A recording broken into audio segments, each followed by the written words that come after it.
मी मुख्यमंत्री साहेबांना हात जोडून विनंती करतो की हे पशुपक्षी आहेत, हायकोर्टाचा जोपर्यंत निर्णय येत नाही आहे तोपर्यंत यांचं खाद्य बंद करू नये.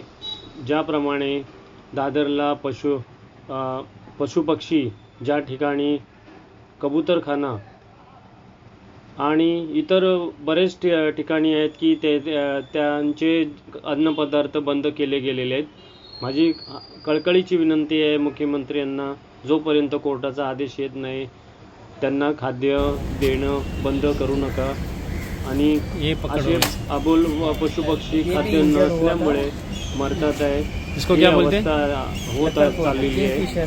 मुख्यमंत्री साहेब, फडणवीस साहेब, अजितदादा आणि एकनाथ शिंदे साहेब यांना विनंती करतो या ठिकाणी आणि प्रत्येक ठिकाणी जिकडे जिकडे कबूतर आणि पशुपक्षी असतात त्यांना खाद्यपदार्थ देण्यात यावे अशी विनंती करतो.